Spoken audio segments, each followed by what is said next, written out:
और इस वक्त एक बड़ी खबर आपको बता दें, काबुल में अमेरिका का ड्रोन अटैक, इस वक्त की बड़ी जानकारी मिल रही है। अमेरिका ने आईएसआईएस के आत्मघाती हमलावरों पर ड्रोन से हमला किया है। अमेरिकी ड्रोन हमले में 6 लोगों की मौत की खबर है।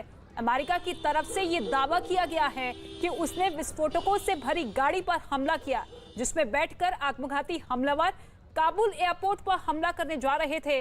अमेरिकी सेना का यह दावा है कि हमले के बाद जिस तरह से कुछ और धमाके हुए, उससे पता चला है कि हमलावरों की गाड़ी में विस्फोटक भरे हुए थे और ये ड्रोन अटैक किया गया है। अमेरिका की तरफ से एयर स्ट्राइक की गई है। हालांकि अब तक इस हमले में 6 लोगों की मौत की खबर सामने आ रही है।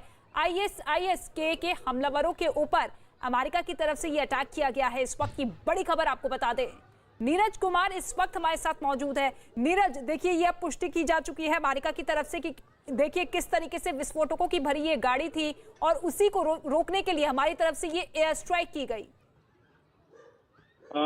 जी बिल्कुल, जो अब खबर है उसकी पुष्टि हो चुकी है। आईएसआईएस खुरासन के ही ये सुसाइड बॉम्बर थे जो कि काबुल एयरपोर्ट के आसपास धमाके को अंजाम देना चाहते थे और इनके निशाने पर अमेरिका और अफगानिस्तान के वो लोग होते, तालिबान को भी ये निशाना बना सकते थे, उनके लड़ाके को जो कि एयरपोर्ट के आसपास मौजूद है। लेकिन अमेरिका को खुफिया एजेंसियों के माध्यम से इसकी जानकारी मिली थी और उसी आधार पर अलर्ट भी जारी किया गया था कि तमाम अमेरिका के नागरिकों को, क्योंकि अमेरिका में इस वक्त, जो कि अमेरिका की तरफ से कहा गया है कि 300 उनके नागरिक इस वक्त अफगानिस्तान में मौजूद है जिन्हें बाहर निकालना है। लेकिन उससे पहले सुसाइड बॉम्बर की जानकारी मिली थी और इसीलिए एयर स्ट्राइक करके उनको नेस्तनाबूद किया गया अमेरिका की तरफ से, जिसमें 6 लोगों की मौत हुई है। तो सुसाइड बॉम्बर की तो मौत हुई ही होगी जो कि आईएसआईएस खुरासन से जुड़े हुए लोग होंगे, और भी कुछ लोग हताहत हुए होंगे, हो सकता है सिविलियन भी हताहत हुए हों। इसकी पुष्टि अभी तक नहीं हुई है कि कौन कौन लोग इसमें शामिल है। लेकिन अमेरिका ने एक संभावित आतंकी हमले को रोक दिया है इस एयर स्ट्राइक के माध्यम से। उन्होंने इस बात को सुनिश्चित कर दिया क्योंकि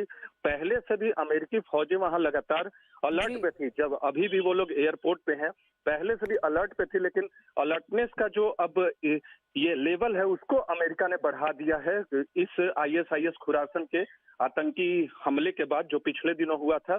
और इस दूसरे आतंकी हमले की आशंका के मद्देनजर उन्हें ये जानकारी मिली और हमला किया, और जिसमें सुसाइड बॉम्बर समेत उनके नापाक मंसूबे को खत्म किया है। बिल्कुल, नापाक मंसूबों को खत्म कर दिया है। लेकिन नीरज, क्या तालिबान की तरफ से कोई प्रतिक्रिया सामने आई है? कुछ कहा गया है तालिबान की तरफ से अमेरिका के इस एक्शन पर?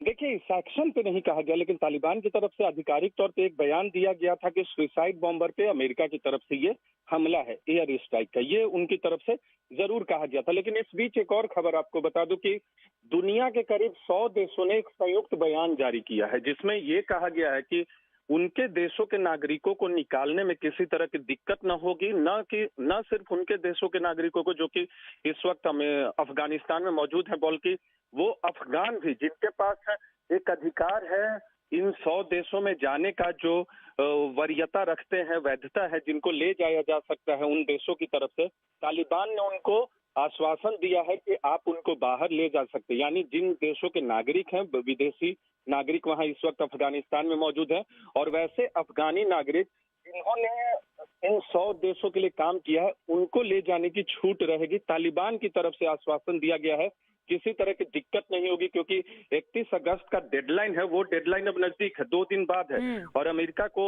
उस डेडलाइन से पहले अपने इवैक्यूएशन प्रोसेस को पूरा करना होगा। लेकिन उसके बाद भी बहुत सारे अफगान के नागरिक जो कि विभिन्न देशों से जुड़े हुए थे अफगानिस्तान के विभिन्न प्रोजेक्ट में, अफगानिस्तान के दूतावास और उच्च दूतावास में, तो वैसे लोगों को भी अगर जाना होगा तो किसी तरह की दिक्कत तालिबान नहीं करेगा, ये आश्वासन दिया है।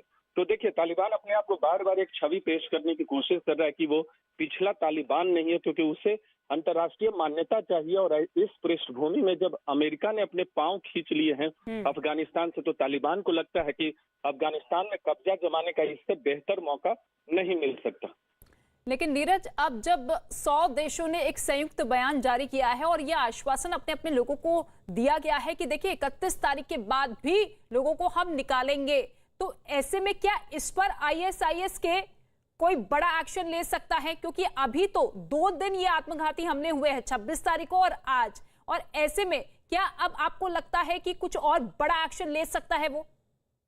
देखिए, सबसे बड़ी चिंता यही है तमाम देशों की, लेकिन अभी 2 दिन का वक्त है और 2 दिन के अंदर भी बहुत इवैक्यूएशन एक्सरसाइज को पूरा किया जा सकता है। लेकिन एक और महत्वपूर्ण बात है, क्योंकि भारत के संदर्भ में ये जो 100 के करीब देश हैं, उसमें भारत का जिक्र नहीं है, क्योंकि भारत ने अभी तक तालिबान से कोई सीधा संपर्क या सीधी बातचीत स्थापित नहीं की है। लेकिन अगर 31 अगस्त का डेडलाइन पूरा होता है और कोई भी भारतीय नागरिक, जो कि आकलन अभी तक कुछ नहीं लगाया गया है, भारत कोई बताया नहीं गया है आधिकारिक तौर पे, कोई भी नागरिक रह जाता है, तो जाहिर सी बात है भारत को भी बैक चैनल तालिबान के लोगों से संपर्क करना ही होगा अगर अपने नागरिकों को निकालना है। और एक और महत्वपूर्ण बात आपको बता दें कि अब तक भी जो 15 अगस्त के के बाद, जब कब्जे के बाद काबुल पे जब एयरपोर्ट के आसपास तालिबान के लड़ाकों का कब्जा हो गया, तो कई ऐसे वीडियो फुटेज आए थे जिसमें अमेरिकी फौज और तालिबान के लड़ाके आमने सामने दिख रहे, कोऑर्डिनेशन बिल्कुल। और एक बार फिर से अमेरिका अब मुंहतोड़ जवाब देता हुआ नजर आ रहा है। शुक्रिया नीरज कुमार इस तमाम जानकारी के लिए। तो न्यूज़ 18 के नीरज कुमार की एक खबर हम आपको बता रहे हैं। 100 देशों ने एक संयुक्त बयान जारी किया है जिसमें साफ तौर पे कहा गया है कि 31 तारीख की डेडलाइन जरूर दे दी गई है, लेकिन उसके बाद भी हम लोगों को निकालने का काम हमारा जारी रहेगा।